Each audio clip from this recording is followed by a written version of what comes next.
TNI siap kawal terapi plasma konvalesen atau TPK.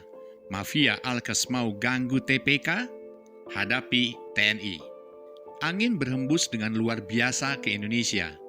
Angin optimisme untuk melawan COVID-19 sudah mulai sepoi-sepoi. Berharap angin ini menjadi badai besar yang akan meluluh lantakan badai COVID-19 yang sudah 3 bulan menjangkit Indonesia dan menekan bangsa ini.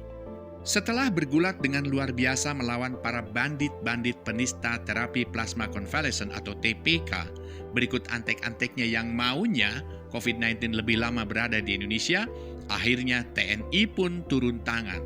RSPAD akan menjadi tempat penelitian dan pelaksanaan TPK dalam skala besar. Mau ganggu TPK? Hadapi TNI. RSPAD akan menjadi role model untuk rumah sakit rujukan lainnya dalam pelaksanaan TPK.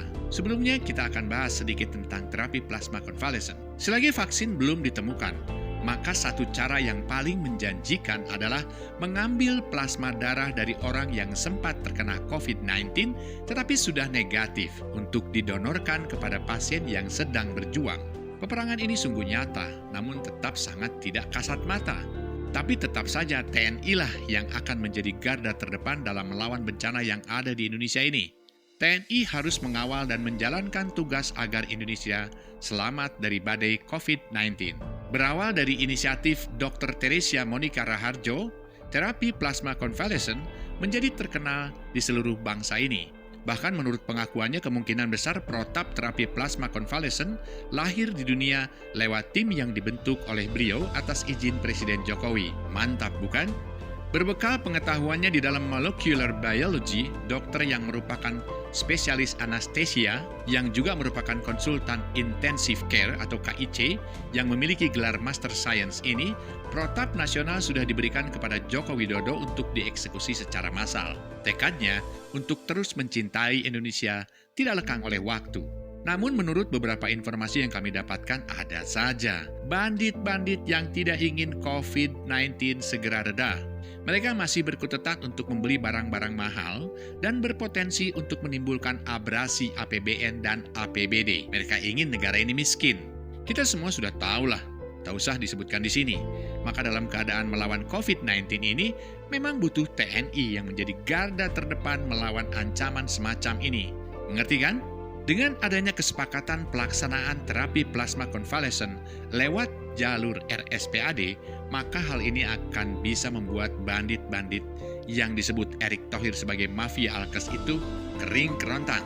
Mereka harus dimatikan arus aliran uangnya. Alangkah surganya jika para penyintas COVID-19 ini yang sudah negatif COVID-19 bisa menyumbangkan plasma darah mereka. Kalian itu pahlawan bukan karena berperang menggunakan senjata. Kalian berperang menggunakan darah. Darahmu menyembuhkan. Plasma darahmu memberikan harapan bagi Indonesia. Indonesia, tempat tumpah darah kita, menjadi medan perang yang begitu luas dan sangat bervariasi. Semua dari warga Indonesia sebetulnya bisa menjadi pahlawan bagi bangsa ini tanpa harus mengangkat senjata. Kita kembali ke terapi plasma konvalesen atau convalescent plasma therapy. Kita harus optimis. Kita tahu bahwa ketika TNI sudah diajak berperang, maka akan total, so pasti. Mereka akan tegak lurus bagaimanapun caranya harus menang. Ketika tentara sudah menjadi garda terdepan dalam menyelesaikannya, semboyannya tinggal merdeka atau mati. Jayalah Indonesia. Semoga ini menjadi langkah maju untuk mengatasi COVID-19.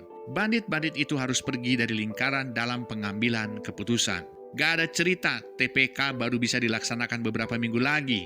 RSPAD sudah siap melakukan TPK hari ini juga. Anda tidak mau jalanin? Minggir. Selamatkan Indonesia, PSBB bisa selesai dalam waktu dekat.